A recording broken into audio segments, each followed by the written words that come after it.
આટલા દિવસ વીત્યા છતાં આજે પાંચમો છઠ્ઠો દિવસ વીતી ગયો છે ત્યાં સુધી આ સરકારે કોઈ પણ જાતનું આદિવાસીઓ પર જે અત્યાચાર થયો છે એ વિશે કોઈ વિચાર્યું નથી। આદિવાસીઓને સંછેડવાનું બંધ કરે ને જો આદિવાસીઓને સંછેડ્યું તો કોઈ દિવસ અમે જપીને નહીં બેસું જ્યાં સુધી અમને નિર્ણય ના મળે ત્યાં સુધી। પાડલિયામાં પોલીસ અને આદિવાસી સમુદાયના લોકો વચ્ચે ઘર્ષણને એક અઠવાડિયા જેટલો સમય થયો છે।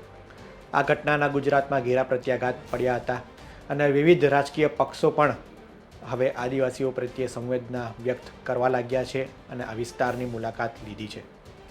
પહેલાં ચૈતર વસાવા આદિવાસી સમાજના નેતા અને આમ આદમી પાર્ટીના ધારાસભ્ય વિસ્તારની મુલાકાત લીધી હતી। મોટી સંખ્યામાં લોકો ચૈતર વસાવાને સાંભળવા તેમને મળવા પહોંચ્યા હતા। ચૈતર વસાવાએ ચીમકી ઉચ્ચારી હતી કે જો આગામી સમયમાં કોઈ યોગ્ય નિર્ણય નહીં લેવામાં આવે તો આદિવાસીઓ માટે અલગ રાજ્યની માંગ પણ તેજ કરવામાં આવશે। ત્યારબાદ ગઈકાલે કોંગ્રેસના નેતાઓએ દાતા એસડીએમ કચેરી બહાર ઘેરાવ કર્યો હતો। ધરણા પ્રદર્શન યોજી રહેલા કોંગ્રેસ નેતાની માંગ હતી કે જે આદિવાસી સમુદાય આદિવાસી મહિલા વિધવા મહિલા છે તેને વનકર્મી દ્વારા હેરાનગતિ કરવામાં આવી છે। આ વનકર્મી વિરુદ્ધ પણ પોલીસ ફરિયાદ નોંધવામાં આવે, પોલીસની કામગીરી પર સવાલ ઉઠાવવામાં આવ્યા છે અને કહ્યું છે કે પોલીસની કાર્યવાહી એકતરફી રહી છે। બેશક ઘર્ષણ થયું હતું અને ત્યારબાદ કેટલાક પોલીસ કર્મચારી પણ ઈજાગ્રસ્ત થયા હતા, પરંતુ શરૂઆત વનકર્મી દ્વારા કરવામાં આવી હતી તેવો કોંગ્રેસનો આરોપ છે। તેમની ઉશ્કેરાટથી સમગ્ર મામલો એક ગરમાયો હતો અને ત્યારબાદ એ હિંસા વિસ્તારમાં ફેલાઈ હતી।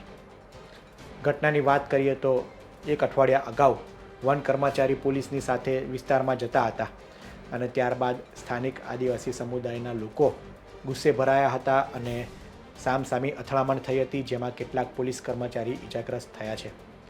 આ મામલે ધારાસભ્ય કાંતિ ખરાડીએ કહ્યું છે કે પોલીસની કાર્યવાહી એકતરફી રહી છે અને સરકાર જો એમ વિચારતી હોય કે આદિવાસી સમુદાયના લોકો ફક્ત ધરણા કરીને આવેદનપત્ર આપીને જતા રહેશે તો તે ભૂલ છે। આગામી સમયમાં હજુ ઉગ્ર આંદોલન થશે તેવી ચીમકી કાંતિ ખરાડીએ ઉચ્ચારી છે।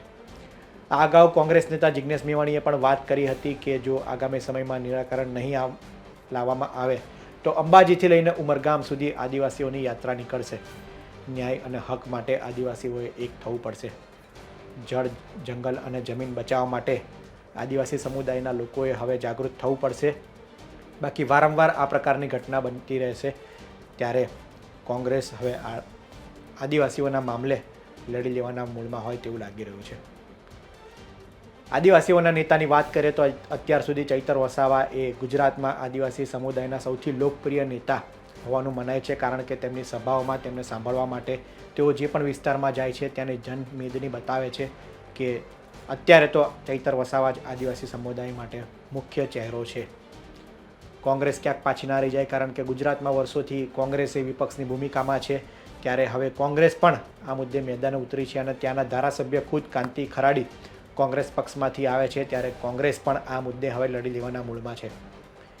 ગેનીબેન ઠાકોર, સાંસદ, ધારાસભ્ય જિગ્નેશ મેવાણી, કાંતિ ખરાડી સહિતના કોંગ્રેસના નેતાઓ એસડીએમ કચેરી બહાર ધરણા કાર્યક્રમ યોજાયો હતો અને એસડીએમને આવેદન આપ્યું હતું કે 26થી 27 જેટલા આદિવાસી સમુદાયના લોકો પર ફરિયાદ નોંધવામાં આવી છે, એફઆઈઆર થઈ છે, તેમનો આ કેસમાંથી છુટકારો થાય અને વન કર્મચારી વિરુદ્ધ પણ ફરિયાદ નોંધવામાં આવે અને સરકાર આમાં દરમિયાનગીરી કરે અને સમગ્ર મામલો થાળે પાડવાની કોશિશ કરે।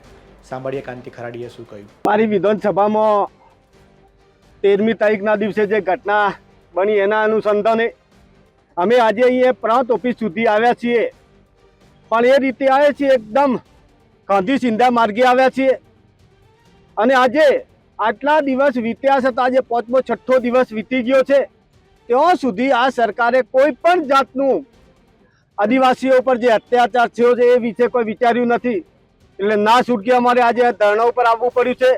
અમે તો હજુ પણ આશા ને અપેક્ષા એ રાખીને બેઠા છીએ કે આદિવાસીઓને સંછેડવાનું બંધ કરે, વહેલીમાં વહેલી તકે ન્યાય જે આપવા જેવો હોય આપી દે, એટલે આ મુદ્દો અહીંયા તો ઠંડો પડશે ને કે નહીં ઠંડો પડે એમના મનમાં એવું હોય કે આદિવાસીઓ કાયમી માટે આવેદનપત્ર આપવા માટે ટેવાયેલા હશે, પણ નહીં, એ પણ કરવા માટે તૈયાર નથી।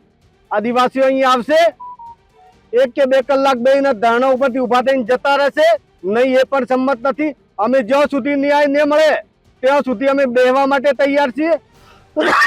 એના સાથે અમે હજુ પણ અપેક્ષા એ રાખીને બેઠા છીએ કે વહેલામાં વહેલી તકે આદિવાસીઓને સંછેડવાનું બંધ કરે ને જો આદિવાસીઓને સંછેડ્યું તો કોઈ દિવસ અમે જપીને નહીં બેસું. જ્યાં સુધી અમને નિર્ણય ના મળે ત્યાં સુધી અત્યારે ધરણો પર આજે બેઠા છીએ.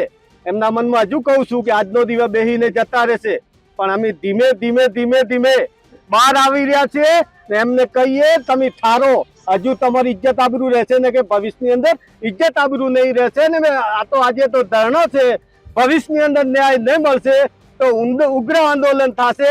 એની સંપૂર્ણ જવાબદારી સરકારની રહેશે. મેં પહેલા કહી દીધું છે, પહેલા ગઈકાલે પણ કહી દીધું, પરમ દિવસે પણ કહી દીધું છે.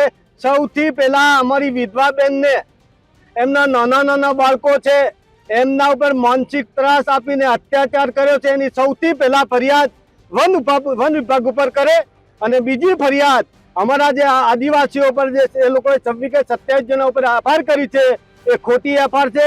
એ એફઆઈઆર પાછી ખેંચે અને આદિવાસીઓને જે લાગ્યું છે એમને દવાખાને લઈ જાય ને એમની એફઆઈઆર દાખલ કરે એવી અપેક્ષા રાખીને એમની માંગણી છે.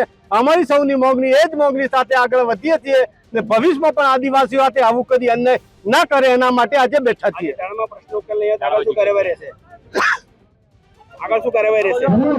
મેં પેલા કહી દીધું છે, જ્યાં સુધી નિર્ણય ના આવે ત્યાં સુધી મેં કહી દીધું છે નિર્ણય વહેલી તકે આવશે તો ઠીક છે ને કે ઉગ્ર આંદોલન કરવા માટે અમે વિધાનસભાનો હોય તો ઠીક છે, અહીંયા તો બેઠા છે, ગાંધી સીધે માર્ગે બેઠા છે ને કે આદિવાસીઓને ગાંધીનગર સુધી જતા કોઈ પણ જાતની શરમ આવતી નથી. અમે ઠેર જવું હશે ત્યાં સુધી જશું.